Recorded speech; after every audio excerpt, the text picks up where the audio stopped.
Was the defendant at home? The defendant was at home. Now, you were, in fact, at home because I've read all of the papers that are attached to this case. You were, in fact, at home. Yes, ma'am. And when they came, they found a weapon in the house. Yes, ma'am. That was yours. Yes.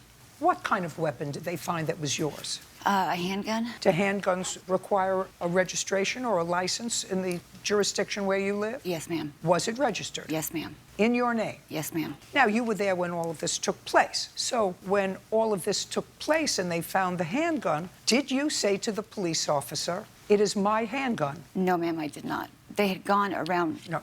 You saw them find the handgun. No, I did not originally. When did you know that they had found the handgun?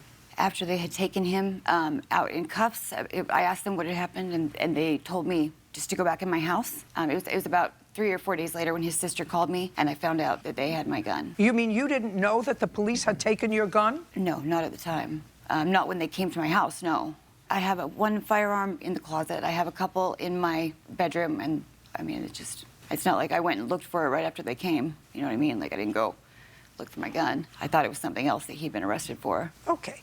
So now, subsequently, his sister called you. Yes, ma'am. And said they arrested him for possession of a gun that was yours. Yes, ma'am. What did you do? I tried to get a hold of his parole officer. I'd left a couple messages. It was kind of difficult to get in contact with him, but he finally called me back. He asked me if I could bring down the registration. How many days later did you finally get in touch with him? Because now you know that somebody who didn't do anything wrong is being held in custody for having your gun. Yes, ma'am.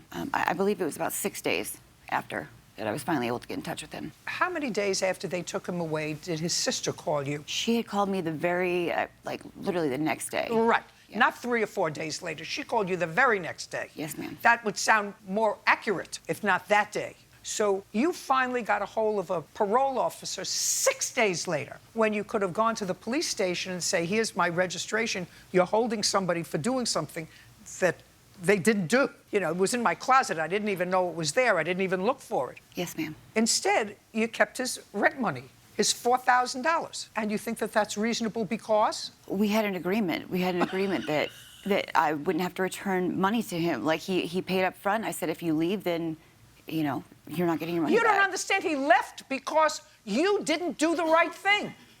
He left because of you. If you had gone to the police station, I mean, you're not a stupid woman. You must know where the local police station is where you live. You get in your car, you go to the police station. The next day when his sister calls and says, "Here's the registration for the gun that you took out of my closet. It wasn't his." And you get your gun back, and he comes back and he moves in. Or you say to him, "Listen, now I know that you were on parole and you didn't fill out that questionnaire 100% accurately when it says, were you ever convicted of a crime? So I don't want to rent to you anymore. You lived here for a month. I'm going to give you back your 5 months' rent. I don't want you here anymore." You could have done that.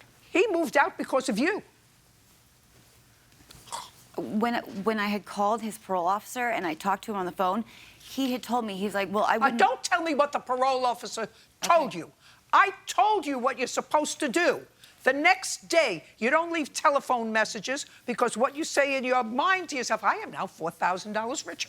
He's not going to be able to come back here, and I'm $4,000 richer. But maybe he had a guilty conscience because 6 days went by. You let him sit in jail. Your fault. Your gun. Your registered gun, according to you, which I assume you got back. Yes, ma'am, I did. And you could have gotten it back the next day. Yes, ma'am. And he would have been out of jail. Yes. So, ordinarily, I would say, well, and what did you do with his TV, by the way? That requires either I still have it, I sold it. I don't have it. I gave it back. Where is it? I moved people in after he left. After he moved, I put another ad up. I had other people move in. They moved out and took his property. I don't have it. Judgment for the plaintiff for the amount of $5,000. Now, you have a counterclaim that is the most ridiculous that I have ever heard, considering what you just told me. You have a counterclaim for punitive damages resulting from his lying to you about his criminal past. Yes, ma'am. Goodbye. What is our excuse? You may step out.